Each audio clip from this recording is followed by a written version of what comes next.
Pulse 95. Between local lines, notes from the Emirate.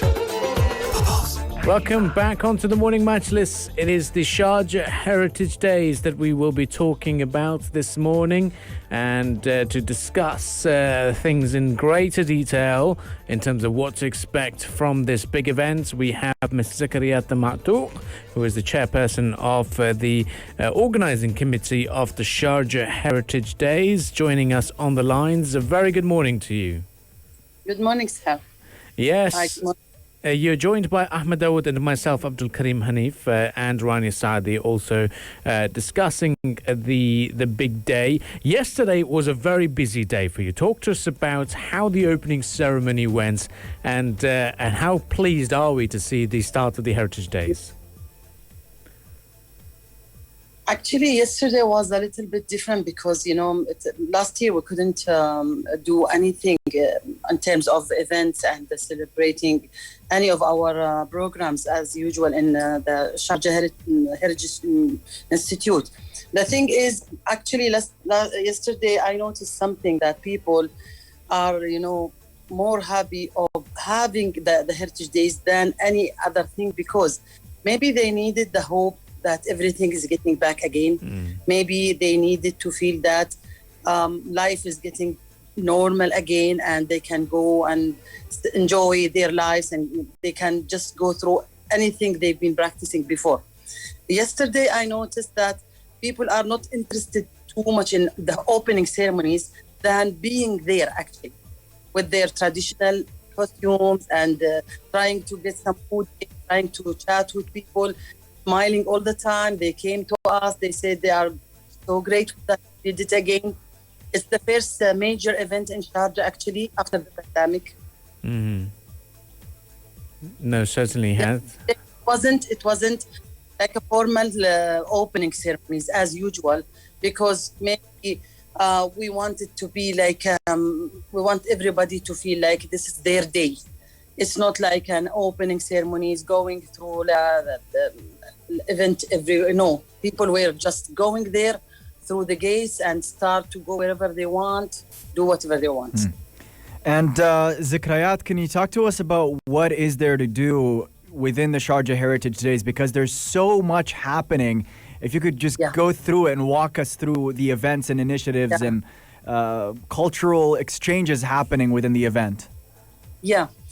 Actually, the Sharjah Heritage Institute usually have their own major events. One of them is Sharjah Heritage Days. And that day exactly, we call it a day before. We started like 1 week, and then we get it more than like 10 days, then became more and more and more. Now we celebrate sometimes 1 month or 25 days. This year we are celebrating 20 days of heritage events. In one place, in the heart of Sharjah, we insist by of course, the order of high people who are in charge, His Highness himself, the ruler of Sharjah. They like this area because this area itself, it has a message to send to those generations. Heart of Sharjah is standing there with all these buildings hundreds of years back. The thing is, we insist to collaborate. I think maybe this is the first event in the UAE, the first, because this year we celebrate the 18th session. The thing is, you can find everything related to heritage. And when I speak about heritage, it's not about UAE heritage, the whole world heritage. You can find bands from all over the world. You can find the people like we have the guest of honor country. This year we have Montenegro. Every year we celebrate who can present their heritage. We have exhibitions this year. Me, as the director of exhibition department, I have 11 exhibition in one place. 11 exhibition. They are they have their own subject. Each one is different. Each one we collaborate with another country, with another people, with many present. We have also the theater. We have Sharjah TV presented there, Sharjah Radio to present everything. We have the village of handicrafts people. They are the best people in UAE to do their own performances, live. Those old ladies, we appreciate what they are doing because they are Sharjah and UAE, even outside the. Every year in Sharjah Heritage Days, we made the place special for them. People, they can go there, they can sit with them, they can see whatever even we have their own kitchen. They cook traditional food every day live. We have also the souk, the old souk. We allow people to present their products, to sell them. Also the traditional food, it's there, well controlled by people from municipality, by people who are very, keen to check everything, the cleanness, everything, the quality of food. Even if there is any complaint, anything, we have rules and document to be signed before they started. We have also the village of the children. It's not a place that ladies can leave their children and go. No, it's a place where children, they can learn something, they can enjoy, they can play, they can go through competition, have some gifts. It's a whole thing, it's a whole village of heritage in one place. Well, talk to us some more about the fact that you have representatives coming in from 29 different countries in one place. What's the value of this kind of event, having all of those cultures come together? How does it benefit us here in Sharjah? Sir, in UAE, we have, I think, more than 180 nationalities. UAE has always present the place where everybody can get together. They can get along, they can work together, they can live together with no such issues that we hear in other countries. This days, if we present whatever number of countries, they present their heritage because they have people here from these countries. Because if you notice, if you've been there, you will notice that people from other countries will come to the heritage days with their own costumes without asking them. Yesterday, I saw Lebanese people wearing the traditional Lebanese clothes. You can see Indian people. You can see also people from European countries. It is the place where you feel proud to present your heritage. This is a place that you feel that you will go there, you will find something related to you, attached to your soul. It's not about this area. Actually, to be honest with you, some of the years we didn't even had to bother ourselves to market our this programs. People were coming without even announcing. People we used to come to us through, waiting for April. It is April, our Heritage Days, because in 18th of April, it is the World Traditional Day, Heritage Day, sorry. Yeah. So everybody knows that in April we have the Heritage Day. Last year, people were so sad because we have our people who are so loyal for us, people from all over the country, from all over cultures and nations and nationalities, presenting their heritage, allow us to present our message to the world. Maybe some of your habits will change if you go to another country. Maybe some of your way of dealing with life, but never you will change your heritage. This goes with you everywhere you go. I know this is hard to choose from, but from your point of view, what are the must-see performances or activities for the public that they should not miss? I don't want to say because I am the director of exhibition department, but to be honest, last few years we try to present our heritage and other people's heritage through modern and in between practice, modern exhibitions.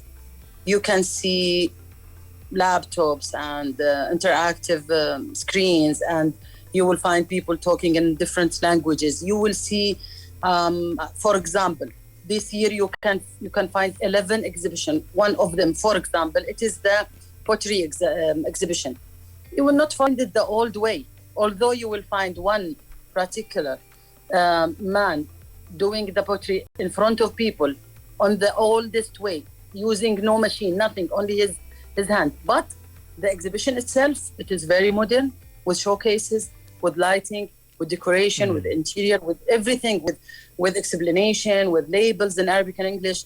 You can find a modern way of showing the pure heritage exhibitions. This has been, attracting more people, especially for young generation, those who want to take photos, who want to make their snaps, and they want to things their way. Because in the past, when we used to the only the old-fashioned way of display, to be honest, young generation were not attracted to that. Now, no, we pass this way. We pass it because if I deal with another country, they will trust us because I cannot tell them that I will just put it in a small tent or outside on tables or something. No, they will find built in. I will make a new structure for them, a new design, everything. Now this year we celebrate, for example,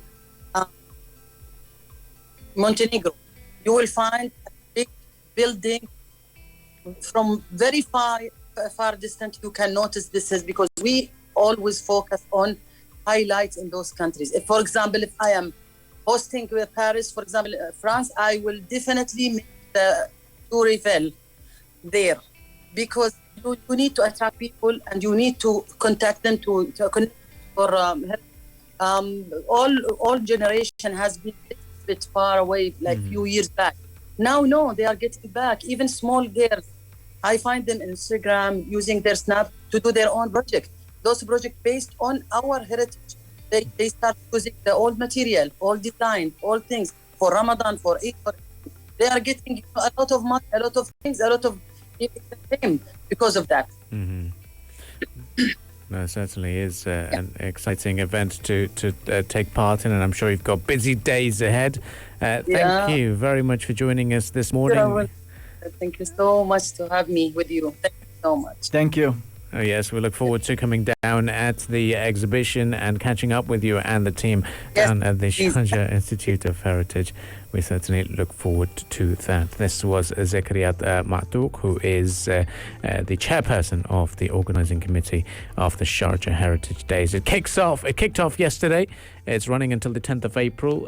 4 p.m. is the kick-off time every day until 10 p.m. during the weekdays, and on the weekends it's until 11 in the evening. Do check it out and have some fun over there. And the most important thing is the food that will be on offer. This is the Morning Majlis. We shall return right after the business headlines. Stay tuned to Pulse 95. Join the conversation with the Morning Majlis. Pulse 95. Yeah, join the conversation with the Morning Majlis. 21st of March being celebrated as International Mother's Day across the Arab world. It's a day where mothers in this part of the world will be serenaded with flowers, cards, gifts, and family dinners. As they should every single day. Yes. Right. They're selfless warriors. Yes, indeed. Yes. And in line with that, a couple of big people in the country have released their statements. So let's begin with Her Highness Sheikha Fatima bint Mubarak. That's right. On the occasion of Mother's Day, which is today, actually, Her Highness Sheikha Fatima bint Mubarak, chairwoman of the General Women's Union and president of the Supreme Council for Motherhood and Childhood, and also Supreme Chairwoman of the Family Development Foundation, has paid tribute to Emirati mothers of martyrs, and all mothers around the world, saying mothers play a very fundamental role in raising children and also building the ideal family, which is basically the basis of creating social cohesion. And Her Highness, who is also known as the Mother of the Nation, she said in a statement on the occasion observed today, as again on March 21st, that mothers are the source of values and tenderness and a symbol of generosity and nobility. She added, "You are an incubator, educator, and guide," and the saying to mothers.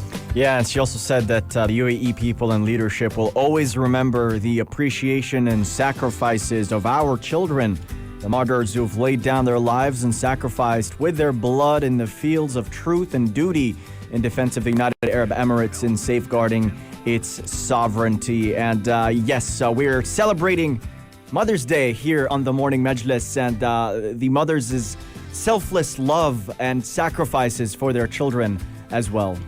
Yep, indeed. And we always celebrate it at any important occasion here on the Morning Majlis, don't we? We just love celebrating it and showcasing it to the world. But on the occasion, on Father's Day, I wrote something. Yes. Did you write something for I Mother's did. I Day? did. I always have this between just before midnight. This flashes of thoughts of saying, "Okay, let on write something." All right. I can't wait. Okay. All right. Okay. Let's do this. This isn't drafted well. I'm not the best of all writers out there. I'm not from the House of Wisdom, sadly, but do frequent it at times when I can. So this is what I wrote. In the Arab world and most part of the world as well, they say the heaven lies beneath the feet of the mothers. Yeah. That's true, right? الجنة تحت أقدام الأمهات. There we go. Yeah, that's in Arabic. And such is the mother's love that they wouldn't want to enter the heaven without you by their side. That's right. For her, you're not just a hadiyya jariyah or an ongoing gift, rather a dream come true. Your smile is her reason to rejoice, your pain will cause her grief, and your hunger will be the source of her restlessness. No matter what the situation or circumstances are, a mother will be the resilient pillar to hold you back. As they age, your presence and company is what they'll yearn. Hence, your time is more precious than the flowers you've got them. For when they're not around, such moments you will desire. Make the most of them. If they're no longer around, share her maternal love with those around you. Let the memories live with the next or the coming generation to rekindle her love with her offspring. Wow. Yeah, Whoa, why not? Why not? Well, let's celebrate Very moving. International Mother's Day. Dropping poetry and wisdom and Would it be just classed as touching poetry, words. don't they? Amazing. Yeah, I mean, it was just Incredible. usually just around midnight we get that. Did this top the Father's Day? Or the Father's Day one was stronger? They're both special in their own Special, way. yeah. Yes. the special Very touching, though. Majlis Abdul Karim. sentiments. Great, Yeah. great initiative. Well, it's always good to do that for sure. So let's celebrate Mother's Day with a bit of Bohemian Rhapsody to keep us all entertained, and we'll be back right after the business headlines. Stay with us. This is The Morning Majlis on Pulse 95. Join the conversation with The Morning Majlis, Pulse 95. Yes, join the conversation. Text us at 4215. We're talking international politics here, particularly the United States' relations with China and Russia as well. And it's looking like U.S. relations with those countries have been sinking as new President Joe Biden is taking a tough line. And just to recap what's been happening over the past week, the Biden administration's publicly characterized Russian President Vladimir Putin as, quote, killer. And then we had those high-level talks between the United States' national security aides and a top-level delegation from China, in which the United States side essentially put China on blast over a litany of issues. These talks were characterized as rancorous. Yep, of course, and they've been, a lot of different sides have been emerging in different perspectives about it. We've got the thoughts of the top diplomat from China saying the two sides should follow the policy of no conflict to guide our path towards a healthy and stable trajectory moving forward. A couple of sentiments had also emerged from the United States, but the big discussion is China and the US will start to work on climate change, and that's an official statement that's come out from the news agency Xinhua, and they're looking at ways to facilitate the activities of diplomats and consular missions, as well on issues related to media reporters in the spirit of reciprocity and mutual benefits as well. So let's see what happens, because the tensions had escalated last year. Yeah, indeed, especially with the two countries expelling journalists and the United States shutting China's consulate in Houston, which prompted China to shut the U.S. consulate in Chengdu. And it was a fiery meeting just in front of TV cameras. Both sides had very strong words for one another. But the Chinese delegation said, quote, both sides share the hope of continuing such type of high-level strategic communication. They said also that the two sides agreed that they will, quote, maintain dialogue and communication, conduct mutually beneficial cooperation, avoid misunderstanding and misjudgment, as well as conflict and confrontation, so as to promote sound and steady development of China-U.S. relations. Yeah, it was a very tense atmosphere after the U.S. Secretary of State Antony Blinken referred to rising global concern over Beijing's human rights record. The China's top diplomat, Yang, he said, "We hope that United States will do better on human rights. The fact is that there are many problems within the United States regarding human rights, which is admitted by the U.S. itself." And he said that in a 15-minute speech that appeared to irritate Blinken. And he added that the U.S. human rights issues were deep-seated. They did not just emerge over the past 4 years, just as Black Lives Matter. And in his opening remarks, Blinken had said world leaders had voiced deep satisfaction that the U.S. was re-engaging with the international community after 4 years of Trump's America First doctrine. He said, "I'm also hearing deep concern about some of the actions your government has taken." So this is Blinken referring to Yang. Blinken, who added he had heard similar sentiments during his visit this week to Japan and South Korea, said the Biden administration and its allies were united in pushing back against China's increasing control and assertiveness at home and abroad. And in response, Yang angrily demanded the U.S. to stop pushing its own version of democracy at a time when it was dealing with discontent among its own population. So it was a very, very tense atmosphere. Very tense atmosphere indeed, but certainly delineates and clarifies the Biden administration's China stance as well. And we've been seeing that U.S.-China relations are expected to sink even lower during his tenure. What's going on with Russia as well, it's worth noting here that the U.S. National Intelligence Director's Office recently released a report as well, saying that Russia was attempting to influence operations to help Trump's re-election bid. And Biden himself recently said that, quote, Putin will pay the price. So that's another thing to watch out for. The United States saying it's going to impose sanctions on that country. So it's looking like it's going to be a tough road ahead for the United States and its relations with both China and Russia moving forward.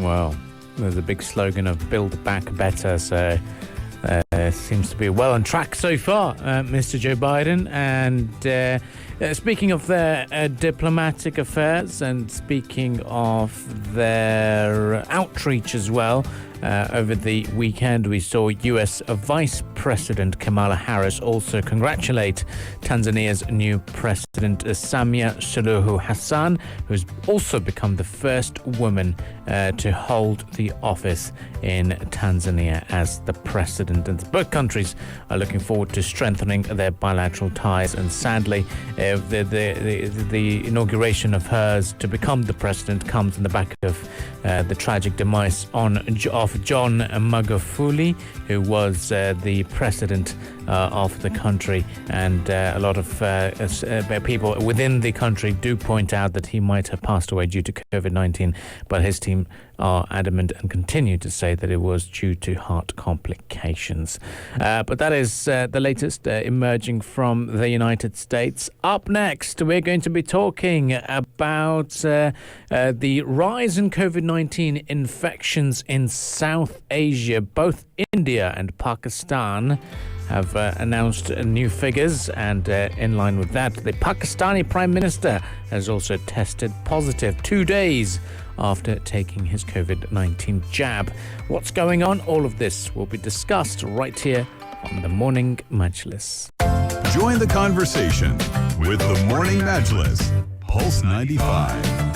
Join the conversation with the Morning Majlis. Now, I do like my good pineapple, from especially imported from the Philippines. So shout out to Filipinos out there. Sri Lankan pineapple, also quite interesting. And my dad, who lives and works in Bangladesh, whenever he does fly over, he brings the best of all pineapples that one could find. And definitely do enjoy it. But little did I ever imagine that a pineapple would be the source of contention and a source Dispute. of heated dispute between two very, very well-known countries, and that's intense. Yeah, definitely. It could be the world's actually most heated dispute over pineapple up to date, even eclipsing the debate about whether or not it belongs on pizza. To that extent, this conversation has been taken. It does. It belongs on pizza. I'm calling it. Well, last month, China banned Taiwanese pineapple imports, citing the risk of harmful creatures that could affect its own crops. The move basically infuriated Taiwan's leaders, who said the move had nothing to do with bugs and was instead an example of China ramping up political pressure on the island, which Beijing considers a province of China. So in response, Taiwan's leaders sought out new customers or customers overseas. They asked locals to eat what Chinese consumers no longer could. And even Taiwan's vice president declared, saying Taiwanese pineapples are stronger than fighter jets. Geopolitical pressures cannot squeeze their deliciousness. That's according to the vice president of Taiwan, Lai Ching-ten. Yeah, and then the situation's been going on for quite some time now. It started out in 2020 when, first of all, I mean, China and Taiwan, China is Taiwan's biggest trading partner. When it comes to pineapple exports in particular, 90% of the pineapples that leave Taiwan end up in China. So what's been happening is China's been saying that that pineapples which come from Taiwanese provinces have pests in them.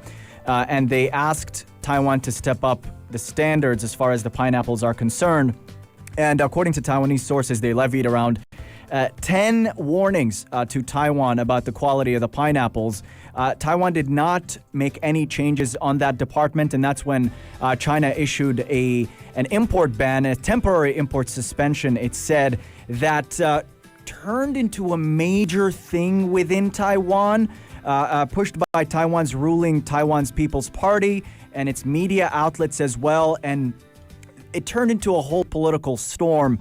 They've been accusing China of, in fact, trying to exercise some political power or trying to hurt Taiwan politically, whereas China says it's quite routine, common procedure that happens all around the world as far as food imports are concerned. And experts speaking out about this, they're saying that when it comes to biosecurity, if you have pests in a fruit import, that could severely damage an economy due to the nature of the lack of safety when you have pests introduced to an environment in which they're not accustomed as well. So two sides to the token here, but there's no doubt about how politicized the situation's gotten and out of control as well. I want to ask you guys something. Is pineapple a pine or an apple? It's neither, isn't it? That's right. What is it? Is it? It's not a vegetable, but I don't know. Some people call it. It's a berry, actually. It's a berry. Yes. It's a berry. A pineapple is a mass of individual berries fused together to a central stalk. So if you want to be technical about it, pineapples are actually, they're considered a berry. Well, They're neither a pine nor an apple. no. Well, I mean, that's incredible, isn't it? But now I've got based on those fun facts that we're trying to find about pineapple, there's one country that remains the biggest exporter of pineapple, exporting about over 47% of the world's pineapples. If you know the answer to the country. Is it Australia? No. Australia, in fact, had the heaviest pineapple. Okay. It weighed about 28 kilograms. Imagine having a pineapple that weighs 28 kilograms. That's a lot. If you know the country that exports the largest amount of pineapples in any country, any country that does it, which country is the biggest exporter of pineapples? We'll play a bit of a song from that part of the world. That's going to be up next.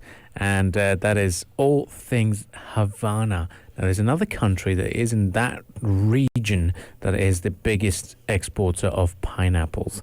So if you know the answer, text us on 4215. Let's say they played football really well back in the days. This is the Morning Majlis on Pulse 95. If you liked this episode of the Morning Majlis, drop a like and subscribe. 95. Be sure to follow us on Instagram for all our daily updates and top stories.